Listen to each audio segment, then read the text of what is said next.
Hello mga ka-achuchu! Viva Senior Santo Niño mga ka-achuchu! Pete Senior mga ka-achuchu! Ang video ng mga ito mga ka-achuchu ay kuha ko kanina nung nagsimba kami sa Santo Niño de Tondo Charts sa May Moriones, Tondo, Manila. Ayan mga ka-achuchu, dinadayo talaga ito mga ka-achuchu yung piyesta dito sa Santo Niño de Tondo Charts mga ka-achuchu. Gaya din po ito sa Cebu. Pagkasing pecha po yun sila mga ka-achuchu. I think every third week of the month of January. So ganyan po yung sistema ng pag-bless po nila ng Santo Niño mga ka-achuchu.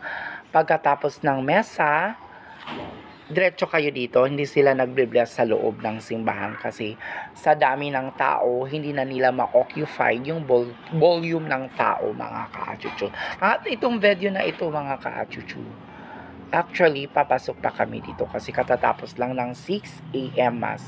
So tamang-tama, nagbe-bless naman yung mga ng simbahan. So nagpa-bless na din kami bago pumasok. Ayan mga ka-achuchu, madami talagang tao mga ka-achuchu.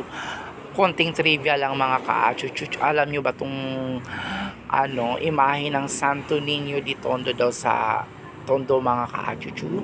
Kasi nag-work ako before dito sa Moriones for almost 3 years. Ayan, milagroso po itong imahe na itong mga ka-achuchu.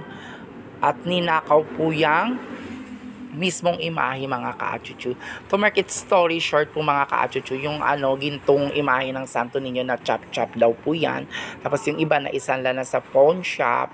Sabi nga ng matandang kausap ko na ibalita daw yan sa TV, pero nanawagan yata si Imelda Marcos yata, parang something like that, na ibalik daw. Kaya ayan, binuo uli yung imahe ng Santo Niño. At saka ang chismis pa nga nun mga ka-achuchu, hindi siya chismis, totoong nangyari daw po yun, sabi ng mga matatanda. Daw yan, hanggat hindi pa daw naibalik yung imahe ng Santo Niño, ilang buwan silang umuulan at baha, wala daw talagang init sa mismong lugar ng Tondo. Pero nung ibinalik na siya, ayun, masaya na ang lahat mga ka-achuchu kasi naibalik na nga ang imahe ng Santo Niño. Yun ang kwento sa akin ng matandang kausap ko.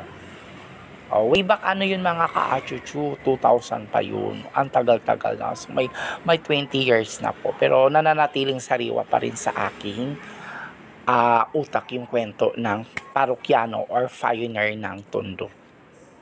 So ayun nga mga ka-achuchu, ayan, sinasayaw namin yung Santo Niño sa loob. Pwede namang mag-video sa loob ng simbahan. Siguro hindi na makokontrol ng mga in charge sa simbahan yung pagbe-video ng mga tao. At yan mga ka-achuchu, pauwi na kami niyan mga ka-achuchu. Ayan, madami pa ding tao kasi yung mass po is tuloy-tuloy po yan. From 6 AM yata until 4 PM or baka may sa gabi pa mga ka-achuchu. Kaya yon, doble blessings ang nangyari sa aming Santo Niñong Dala. At meron ding first aid station. Nakita nyo, yan, fiesta mga yan, mga ka-achuchu. Yan, yung street na yan, mga ka-achuchu. Going Divisoria po yan. May lagusan po dyan, papuntang Divisoria. O ayan, crispy pata ata yan, or fata team. Ang sarap. So, yun lang mga ka